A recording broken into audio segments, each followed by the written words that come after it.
What's cracking, everyone? My name is Ryan, and today I want to talk to you guys about the ZMF Caldera. Now, first of all, shout out to Zach and ZMF for sending this out for my review. All thoughts and opinions are of my own. Now, technical-wise, the Caldera is an 80mm cams patent-pending driver. More on that in a second. It is 60 ohms. It is 96 dB per milliwatt of sensitivity, and it retails in at $34.99 on the stock option. Now, going back to the CAMS driver, that stands for the Caldera Asymmetric Magnet Structure. That is something that Zach has been working on for the past several years, and what they've created here is very unique, and it goes down to not just the driver, but also the pads that are on the Caldera. He talks about the fluted shape of the pad and how it's got some openness and you get some extra space around the ears. And honestly, instead of me just going through all of this and telling you guys, I am going to link the information on the Caldera down below in my description, because I highly recommend reading about it, looking into it, watching the videos that Zach posted on this. Nobody's going to tell you better than ZMF and Zach on how they created the Caldera. And it is just, it's scientific, it's cool, I appreciated it, and I want to pass that forward for you guys to read as well. Going back to this Caldera that I have here, build and comfort wise, ZMF, man, when you hold a ZMF, you instantly appreciate the build and attention to detail that they put behind their headphones. The Caldera is, of course, no different. It is their top of the line, but I wouldn't say it's necessarily a more exquisite build than anything else, simply because they just put that time and detail into all of their headphones that they create. Now, this one is the aged oak finish. It has the coffee gold accents on here, just like we see in the closed atrium that I've got sitting here. You know, the headband, you got the lambskin headband, you've got spokes, the easy adjustment system. The pads on this one right here right now is the leather pads. It weighs somewhere between 490 to 550 grams. That's going to depend on the chassis that you have on the ZMF. And honestly, guys, that may sound heavy, but when you put them on your head, which I'll do now, they're just comfortable. And, you know, this one is adjusted perfectly for me in that it's just evenly weighted. I've listened to these for several hours at a time, and I didn't get any kind of fatigue or anything wearing them. And I just really enjoy the comfort of ZMF and the nice big pads that you have that just, you know, there's no clampiness, over clampiness, I should say, at rest, and there's a good proper seal as well. So with all of that, let's get right into sound. And all right, so as I go through sound impressions, I really just want to take you through track impressions that I had with the Caldera, and I'm going to start with the leather pads first, because I feel like if I go through that, you're going to get the sense of the bass, the mid-range, and the treble that I typically would talk about. So the first thing I tried out with the Caldera was the band Avatar. It's a metal band. It's a band I personally enjoy to listen to. And what I found with the Caldera and the Cayenne IHA6 that I had plugged them into was, it was just that fast response you would expect from a planar. It was punchy. It had good slam down below, excellent extension, and it was not shouty. I was afraid of that being, you know, metal music, that if I turned it up a little too much, it may start to get shouty. It was not. And I wouldn't call it relaxed. It was just engaging. And I love that kind of sound, especially with metal music, because you want to be engaged with that. You want to really feel the music. You don't want to be bored by metal music, right? Well, it was very natural with the Caldera, and I love that about it. And kind of a way to compare that to, I think, was something like my Hi-Fi Man Aria that I once owned. What I found with that headphone was that at times it could be a little unnatural. It could be a little bit, the instrument separation was a little too much to where it didn't feel like it was all joined together in the music like it should be. That's not the case with the Caldera. I just felt a complete sense of music that I was listening to with that. Then moving on, there's a track, Code the Comet is Coming. Now that one, I remember just having excellent mid-range speed, and there was this trumpet-like sound that kept coming through. There was like this high drum splash of drums that was coming through. That was just a very cool listen on that track. Separation was excellent, but again, separate but joined to where it felt like, you know, like it should. It just was an engaging track to listen to. There's another track, Julian Lage, Tributary, I believe was the name of it. And this one had some just guitar plucks that were so crisp and precise, and the timbre was great. And I almost felt like when I was listening to it, like, sometimes you can hear the material of the instrument, if that makes sense. Like if you're listening to an acoustic guitar, you get that wood flavor that comes through, right? And I was getting that with the Caldera on that particular track, and just the plucks of the sound of the guitar, and it was fun, it was engaging.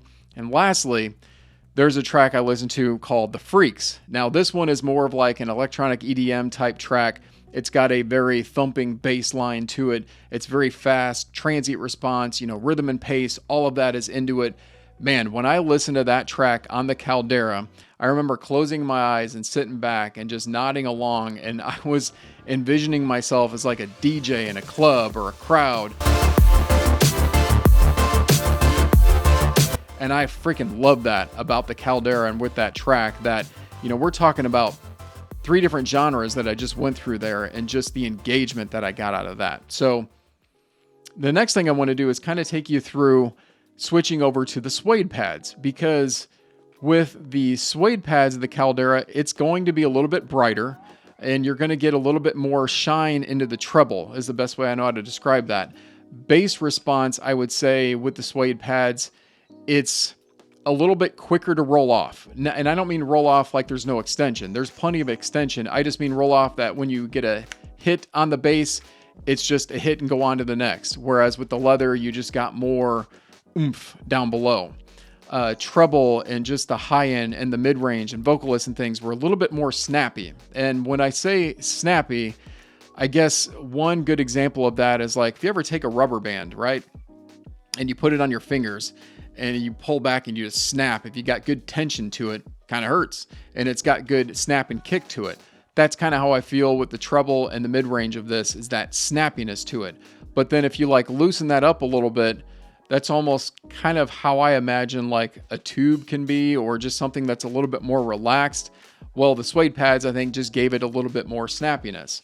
And there was actually one particular pairing that I really enjoyed with the suede pads, and that was my liquid platinum. And so I tried the Caldera on different amps that I have. The liquid platinum, it's good. It's a hybrid tube amp. It can pair well with, planars, and it definitely paired well with this. What I found the liquid platinum did with the suede, which I thought was unique, is it blended instruments more so than on my other sources, and just made them more musical in a way, and kind of did give it a tube type relaxation to it. It can be harsh at times in the treble and the mid range. Vocalists definitely shine through more than I would say even with the leather pads. And it just made me kind of think that, if I was using suede pads, I probably would do that listening to more classical arrangements or vocal arrangements or just things like that. Not say that you couldn't with other genres, but I'm thinking if you want more bass and oomph to your music, you're going to want leather pads. And I think that's very true. So before I leave sound, I do want to talk about the different amps that I use, because I think that's very important, especially with the Caldera. So I'm going to start with just my ADI 2 DAC, the built-in amp on that, because I use that for my DAC for everything. Now the ADI 2 DAC, the built-in amp, is almost like just drinking filtered water listening to the Caldera. And what I mean by that is just the sound's very clear, very precise, but there's no extra flavor to it. And I don't want to say boring, because this is not a boring headphone by any means, but the music was a little bit more boring than what I got out of the other amps. Now, don't get me wrong. If that was my only amp that I had, I would be perfectly happy with that with the Caldera. But I'm spoiled, and I had other amps to listen to. It's actually something I recommend you do anyway. So when I threw this on my liquid platinum with the leather pads, that was that engaging, almost tube-like sound that you get. It's not an OTL tube amp, but you get it. It's just that blended tube sound. There was really good punch down below. There was some meatiness, some girth down below. And then mid-range and everything was not brought forward, but just brought more present in a way. It was an engaging sound. But my favorite, absolute favorite combination with this headphone was I'm going to buy it, the Cayenne IHA6. Now that amp is special in that it has a low current and high current mode. It's got also a low impedance and high impedance mode on the single end. So low impedance, high current with this particular headphone, with the Caldera, was just my personal audio bliss. I was in heaven listening to that combination, and I spent my most time with that because, hey, I enjoyed it the most. Everything was just, you want to talk punch and slam. I was blown away by that with that combination, and then I was like, am I really listening to a planar? Because that's kind of the feeling I get when I listen to some of my dynamic driver headphones, but I got that with the Caldera, and it was still such a just crystal clear presentation. And I remember listening to Stevie Ray Vaughan. I mentioned him in other, videos of mine, but Stevie Ray Vaughan, I just love how surgical he is when he plays the guitar, or when he played the guitar, because it's a gorgeous way that he plays it, and just each pluck and each string just came through so clear with that combination, but then also had that crunchiness I talk about, and just that, natural timbre and nature that was just such an enjoyable experience for me, and was my absolute favorite combination with the Caldera, to where I would say you definitely need to try this with different amps to see what you like. And yeah, I even hooked it up to my IFI Go bar. I got good sound, it drove it well. I went through the 4.4 on there just to get some extra power, and it was great, but still wasn't quite up to par of the Cayenne IHA6. And in fact, if there's anything I didn't like, it would be the ADI2 DAC or phone and laptop, because let's face it, you're not spending this kind of money to drive this off of a phone or a laptop. At least I hope not. All right, and so before I kind of wrap this up, I guess I want to give you one final just kind of comparison I have, and I'm going to compare this to a movie. So if you guys have ever heard of or seen the movie The Natural, it's an old Robert Redford film where he plays a baseball player, and he is called The Natural because he's an excellent pitcher. He can hit like nobody else. I mean, he did it all. He was a natural of baseball. He could field, all of that stuff. Well, I kind of relate that to the Caldera, and the fact that that's why I didn't talk to you about just bass or just mid-range or just treble, because it does it all so well. It's like a natural at it too. It's not robotic. It doesn't have that robotic nature of a planar that some can have. It's got a musical nature to it. And by the way, it's wood. And in the movie, he used a wood bat that was struck by lightning. This one wasn't. At least I don't think so. Anyways, you get what I'm saying. So it's just a natural in the sound, and just something I appreciate. And it is definitely a high contender in the high end of headphones. And I would not blame anybody for wanting to get one of these. So there you go.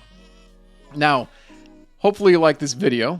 If so, I would appreciate if you'd smash that like button. And if you haven't done so already, please subscribe to the channel, because I will be doing a comparison with the Caldera and the Meze Elite that's sitting back there behind me, which I also love very much, as well as doing some things with the closed atrium to open atrium to other closebacks. You get it. I've got some content planned coming up, so please stay tuned. I thank you guys for watching, and I will see you in the next one.